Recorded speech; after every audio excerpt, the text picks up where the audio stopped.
everyone, this is Sarah and I'm crafting and relaxing, and tonight I have an idea for a pinwheel card. And I had some pinwheels sitting around and thought, okay, I should do something with them.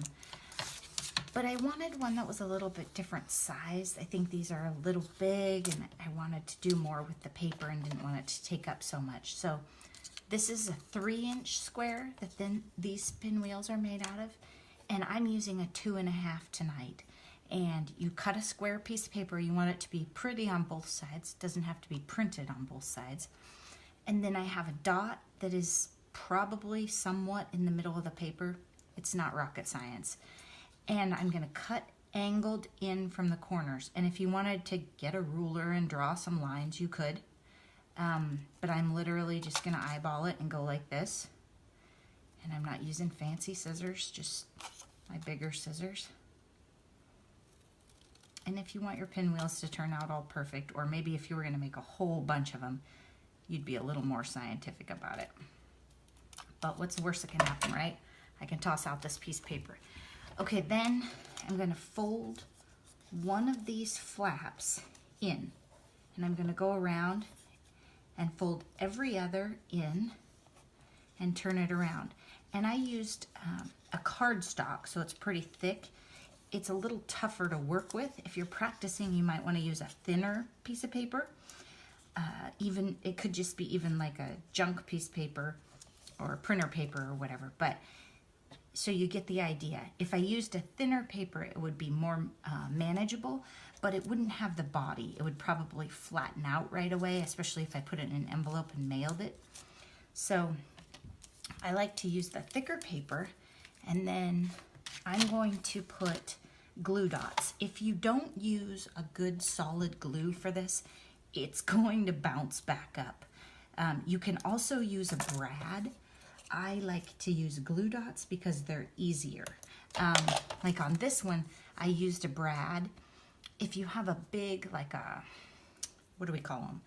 Crocodiles or crocodile thing, punch, it's easier to do. If you have a punch like this, it's tough to get it punched right and then get the punch off of there without tearing the tabs, but it can be done.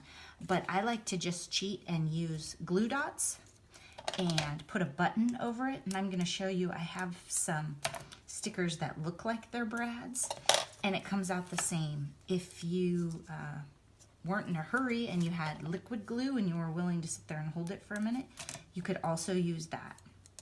So it just kind of depends on whatever you have. And all I'm doing is folding my tabs down and making sure that I don't crease the edges all the way. This isn't like, I want it to look a little bit curved and pinwheelish, not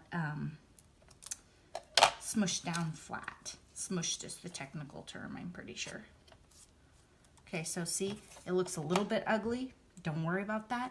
Then I have these things, which are just adorable, and they're left over from something. I think these are pretty big for a pinwheel this size.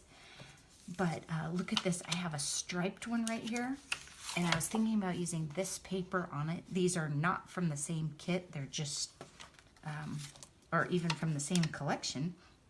I don't necessarily think they're the same brand.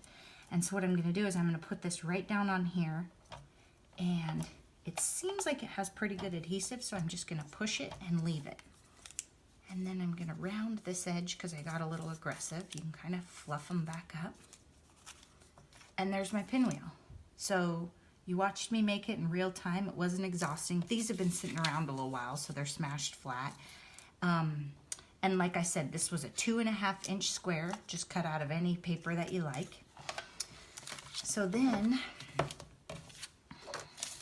I thought I would take this, and I don't think I've used Versamark at all in any of my videos. I think I've talked about it, but I haven't showed you the joy that is Versamark. So this is just the Versamark clear that I use for embossing. It has no color. You can see it looks a little dirty from all the times that I didn't quite clean it perfectly. And I'm just going to grab a scratch piece of paper right here. And this is my card base. I don't have a complete plan yet, but we'll see how it comes together. So with Versamark, it just gives you a watermark. is really what it looks like. So you can take any color of your cardstock and give it a tone-on-tone pattern look. That quick. And it's pretty much dry. I mean, if I wanted to glue something over the top of it right now, I could. Definitely by the time I put it together. That's part of why I'm working on my card base next.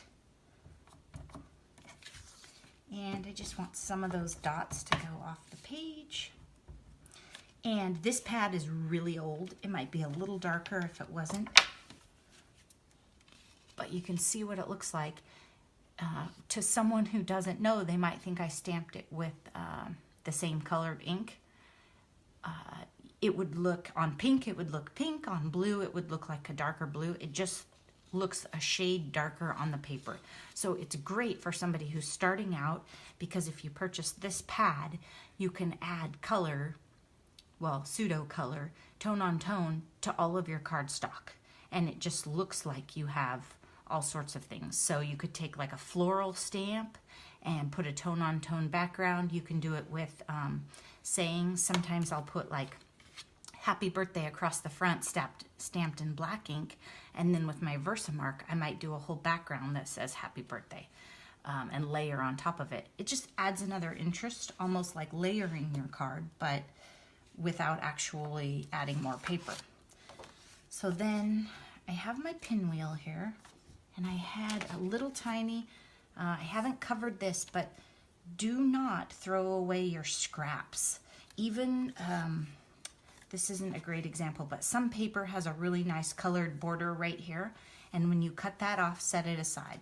So even if it's only 1/4 of an inch wide or 1/2 inch wide, set those aside. I can do a video for you on those if you want to see it sometime.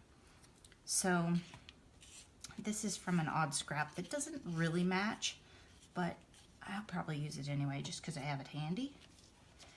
And then I have a circle right here that I was thinking about using, but I'm not sure that it adds to the pinwheel.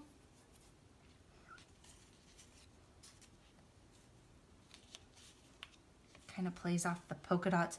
So if you look at this card, I have dots on the background, this big circle, I have polka dots on my pinwheel. It's a lot. I might want a little bit of stripe. And I have a tendency to be a minimalist, but then every once in a while I see something and I think, oh no, it needs a little more. So let's take a look at this and see.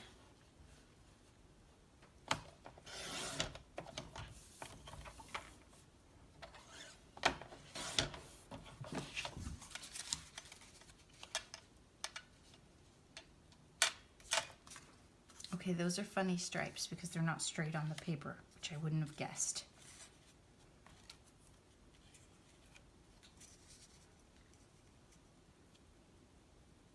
So the whole thing looks a little funny because of the stripes, but I kind of like it. So I think what I'll do is I'll take this pattern that I used, or this stamp, is a little bit big. So I'm gonna take 1/4 of an inch just because I want a little more interest. I'm gonna take another 1/4 of an inch off of this paper. And of course not throw away that scrap. Just so I can get more of my background showing. I think it's really fun that this stripe is a little bit off. Okay, and then because only my edges show, I'm gonna come back and I'm gonna come in here and here and just add a little bit more. And when you look at this, you don't know that it has dotted circles, but it just adds a little more interest to what's going on. And that Versamark is a little wet on that one I just did.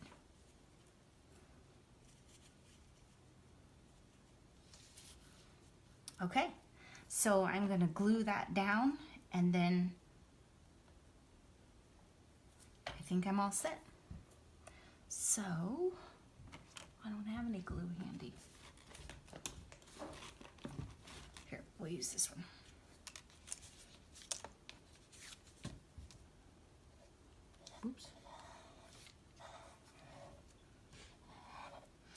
And again, this was a patterned paper on the back, but I really liked the stripe and I wasn't that excited about the back. So just be sure that before you cut up your nice double-sided papers, you always look at both sides. Especially if you're using a kit. Lots of times somebody will send you instructions if you have a card kit or something and you love one side and don't love the paper they picked. You should use the side that you love. Okay, this one I do love. I was kind of sad to punch it, but I have some more, don't worry. So this was in the corresponding paper pack that I got as a door prize at the Play All Day event, and it just looked really fun and I wanted to play with it, and it worked out good for a pinwheel card. Okay, so I'm going to be sure that when I put this on, I put it at a fun angle and not on the center, on the circle, you know, nothing too lined up.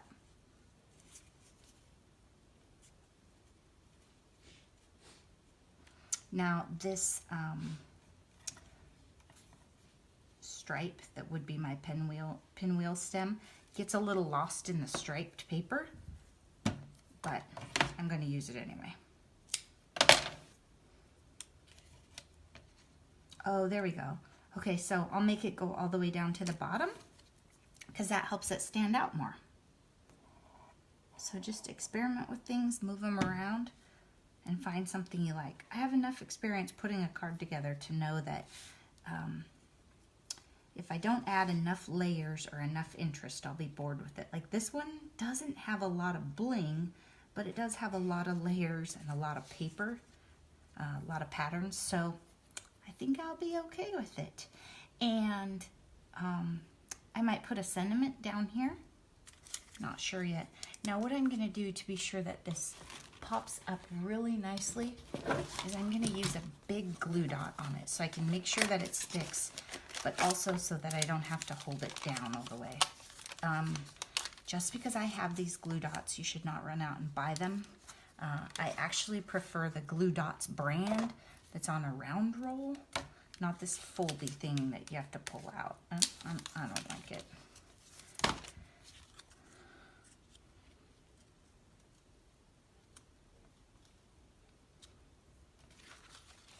Okay, so there you go. There's a pinwheel card, and you saw the whole thing go together. And I might just leave it plain. Actually, I might not put any sentiment on it, and then I could use it for any message that I want and write on the inside. Okay, so I think that's it for this card. Thanks so much for watching. Be sure and subscribe if you haven't, and to subscribe, you just click the word subscribe down in the lower right, and you can click the bell to get notified whenever I post a new video. So thank you so much for watching, and thanks for your support.